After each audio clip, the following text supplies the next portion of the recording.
Today we're going to talk about decimals on a number line, and there are a few vocabulary words that will help you to understand.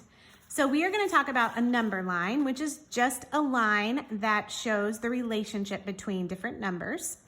And we are going to talk about how a number line has a scale, and that is where it starts and where it ends. And a number line also has an interval. An interval is the hops that are between the number line lines. And we'll also talk about the ticks. So the ticks are the little lines that are on your number line that show you the intervals. So we're going to talk about all of that, but if you want to make some flashcards, you can write your glossary items down there. All right, so let's move on and glue today's page onto the next blank page of our notebook.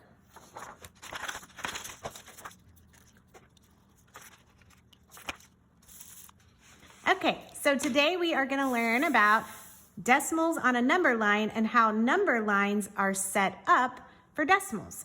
But before we do that, I want to show you another number line. This is a number line like you would have seen last year in 3rd grade. So you are going to put 3/4 on this number line. Well, if you remember back, if you were going to put 3/4 on a number line, the first thing you needed to do was make sure your number line had fourths. So we are going to create increments of 1/4 by making 4 equal parts. So if I put that there, we have 2 equal parts. If I put one here and here, now we have 4 equal parts. The denominator tells us how many parts we need. The numerator tells us where to mark it. So we're going to put it on the 3rd part. 1, 2, 3. So we can do the same thing with decimals. So I am going to tell you a decimal, and in your mind, I want you to picture it. Pretend there's a chalkboard in your mind and you're writing down this decimal on your chalkboard. Okay, ready? It's 9/10. So write down 9/10 in your mind. Okay, now I'm going to show you something. This is what I had written down. Is it 9/10? Yeah, 9/10 is the same whether it looks like a fraction or it looks like a decimal. So if you're going to put it on a number line, all you have to do is know that if your denominator is 10, you need 10 equal parts. Just like if your denominator is 4, you need 4 equal parts. So if we were going to put 9/10 on a number line, we just first need to break it into 10 equal parts and then put our dot on the 9th part. So thinking about that, we're going to look at our page. So a decimal goes on the same place on the number line as its equivalent fraction. So here is a number line. The scale of this number line is 0 to 10. The interval of this number line is 1. That's because the number line is counting by ones. Between every tick is 1. See? 4 to 5 is 1. So if we want to mark a 10th on this number line, we have to break it into 10 parts. Well, right now there's not very much space to make 10 parts. So what we do is we zoom in. So now let's look at the same number line. So 4 got zoomed out to there, 5 got zoomed out to there, and now we have plenty of space in between. So we have 1 part, 2 parts, 3, 4, 5, 6, 7, 8, 9, 10. We broke this number line into 10 equal parts. Now if we want to label the tenths, we can label it like a fraction. We could also label it as a decimal. But since we're more familiar with fractions, let's just think of them. This would be 4 and 1/10, 4 and 2/10, 3/10, 4/10, 5/10, 6/10, 7/10, 8/10, 9/10. We could write those as decimals just as easily. We could do 4 and 1/10 like this. 4 and 1/10. 4 and 2/10. 4 and 3/10. Either way, it's fine because they mean the same thing. So let's say that we didn't want to put a point on any of these places, but instead of the tenths, we wanted to put a point on 100th. Well, remember, 100th is 10 times smaller than a tenth. So if we have a tenth, like right here, 100th would be 10 parts within that tenth. We'd have to break that tenth into 10 equal parts. Well, there's not a lot of room to make 10 equal parts and label, so let's zoom again. So now we've zoomed again, and this 4 7/10 has moved over here, and we have 4 7/10. Notice that it's written as a decimal.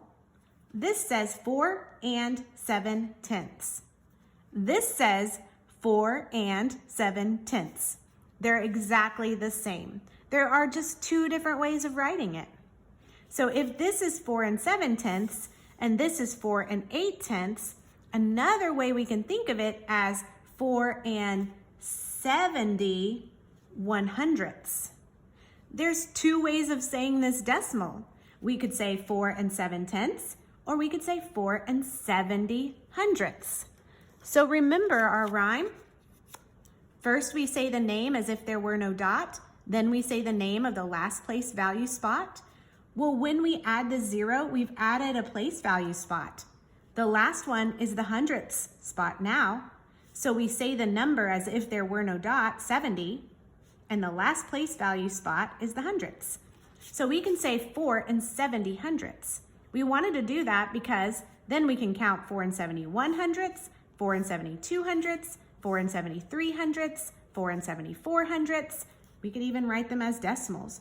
4 75/100ths, 4 76/100ths, all the way, well, let's just keep going. 4 77/100ths, 4 78/100ths, 4 79/100ths, 4 80/100ths. So 4 8/10 is the same as 4 80/100ths. But now we can mark numbers on these number lines. And I think that's what we are just about to do. So it says, place the points on the number lines above. All right, so this time we're gonna place a 7. So a 7, well, that one's easy. It's just your number line from 2nd grade. So we're gonna place a point at 7. All right, now let's do 4 3/10. Okay, so since we have tenths now, we know we had to zoom out. So 4 3/10, where would that go? 4 3/10 would go right here. What about 4 78/100ths? Well, do you see how we went to 8/100ths? So we need to go to this number line where we have the hundredths, 4 78/100ths. So there it is right there. This one is 4 70/100ths. I feel like there's two places we could mark this number line. I feel like we could mark it right here where it said 4 70/100ths, but also right here because 4 7/10 is the same as 4 70/100ths. I can prove it by writing it down. 4 7/10 is the same as 4 70/100ths. And the last one, 2, that's so easy, right there. Okay, but we have some challenge points. All right, this challenge point is 2 5/10. Well, we didn't zoom out between 2 and 3. We only zoomed out between 4 and 5. But we can just make do. So between 2 and 3, I'm gonna try to make 10 equal parts. So there would be where the 5 is. So 1, 2, 3, 4, 5, 6, 7, 8, 9, 10. So 2 5/10 would be right here, and we gotta count over 5. 1, 2, 3, 4, 5. So it would be about right there. Well, let's try this one. 4 and 32 hundredths. So 4 and 32 hundredths is between 4 and 30 hundredths and 4 and 40 hundredths. We didn't zoom out there. It's going to be somewhere between here and here. So instead, we can just make 10 parts, 10 equal parts. 1, 2, 3, 4, 5, 6, 7, 8, 9, 10. So now we have 10 equal parts, so we need to put it at 4 and 32 hundredths. So if this is 4 and 3/10, we could also say 4 and 30 hundredths. So now we need to count 2 more hundredths. So it would be about right there. Those are pretty challenging, aren't they? I'm gonna let you see if you can do the next 2 by yourself. But first, let's answer these 3 questions. What is the interval between the ticks on number line A? So remember, the interval is the space between the ticks. So how much space is between the ticks on the line A? Well, between every tick is 1 hole. We're counting by ones. So that would be 1. Okay, so what's the interval between the ticks on number line B? So between every tick, we're adding on 1/10. So what do you think the interval is here? Counting by 1/10. So the interval is 1/10. Maybe you wrote this. If you wrote this, that's okay too. It still means 1/10. All right, let's look at the last one. What is the interval between the ticks on number line C? All right, so what are we counting by? What are the ticks counting by on this one? Well, 71 hundredths, 72 hundredths, 73 hundredths, they're counting by hundredths. So this number line has an interval of 1/100th.